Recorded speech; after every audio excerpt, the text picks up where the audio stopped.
तो नीट 2024 में ये हमसे सवाल पूछा गया है, जैसा कि आपकी स्क्रीन पे दिख भी रहा होगा, और बेसिक से सवाल पूछ रखा हमसे ए और बी के बीच में इक्विवेलेंट हमसे पूछा गया है।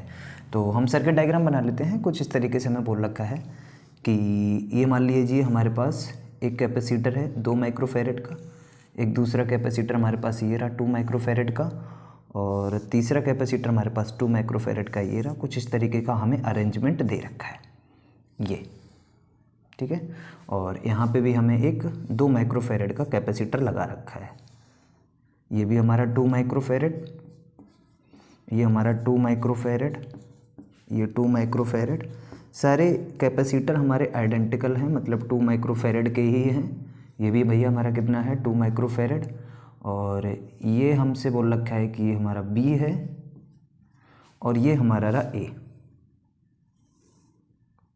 हमसे ए और बी के बीच में पूछ रखा है कि इनका इक्विवेलेंट क्या होगा। बहुत सिंपल सा तरीका है, जब भी 5 रेजिस्टर आए तो एक बार ये चेक कर लो कि कहीं के व्हीटस्टोन ब्रिज तो नहीं बन रहा है, क्योंकि जनरली बच्चे हमें याद रखते हैं कि व्हीटस्टोन ब्रिज सिर्फ करंट इलेक्ट्रिसिटी की ही बात करता है, लेकिन कैपेसिटर में भी एक बार चेक कर लिया करो, क्योंकि वहाँ पे भी वो बातें होती हैं हमारी। तो 2 × 2 4 हो रहा है हमारा, 2 × 2 कितना हो रहा है हमारे पास 4। बात समझ में आ रही है? तो ये व्हीटस्टोन ब्रिज की कंडीशन फॉलो कर रहा है, क्योंकि डायगोनल मल्टीपल हमारे क्या होने चाहिए, सेम होने चाहिए। तो हम ऐसा बोल सकते हैं कि ये जो हमारा बीच वाला कैपेसिटर है, इसके होने और ना होने से कोई फर्क नहीं पड़ रहा है, तो इसको हम हटा सकते हैं। समझ में आई बात इतनी क्या? तो इसको हटाएंगे। जैसे ही इसको हटाएंगे तो हमारी आँखें एकदम खुल जाएंगी।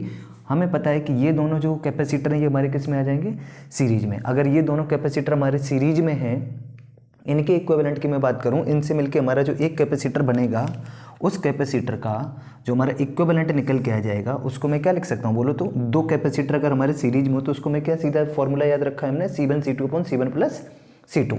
तो मैं क्या लिखूंगा, 2 × 2। समझ में आ रही बात क्या? इनके इक्विवेलेंट की मैं पहले बात कर लेता हूँ। इन दोनों के अगर मैं इक्विवेलेंट की बात करता हूँ, C इक्विवेलेंट इक्वल टू मैं लिखूंगा 2 × 2/2 + 2। बात सही है क्या? 2 × 2 4/4, तो कितना आ जाएगा हमारे पास 1 माइक्रोफेरेड। इन दोनों से मिलके एक कैपेसिटर बना हमारा ये, इसका कैपेसिटेंस कितना है हमारा 1 माइक्रोफेरेड। इन सेम वे मैं ये बोल सकता हूँ, ये भी हमारे पास कितना आ जाएगा 1 माइक्रोफेरेड। तो इस तरीके से ये हमारा एक दूसरा कैपेसिटर लग जाएगा, जिसका इक्विवेलेंट कितना है भी हमारा 1 माइक्रोफेरेड। इतनी बात समझ में आती क्या? ये रहा हमारा बी और ये रहा हमारा ए। अब ये जो 1 और 1 है, ये हमारे पास किस में है, पैरेलल में। ये हमारे पास दोनों आगे पैरेलल में। समझ में आ रही बात क्या? और पैरेलल में हम जानते हैं कि C इक्विवेलेंट क्या लिखते हैं, तो C इक्विवेलेंट हमारे पास जो यहाँ से निकल के आ जाएगा, वो मैं क्या लिख सकता हूँ बोलो तो? यहाँ से हमारे पास जो C इक्विवेलेंट निकल के आएगा इन पैरेलल, वो कितना आ जाएगा C1 + C2।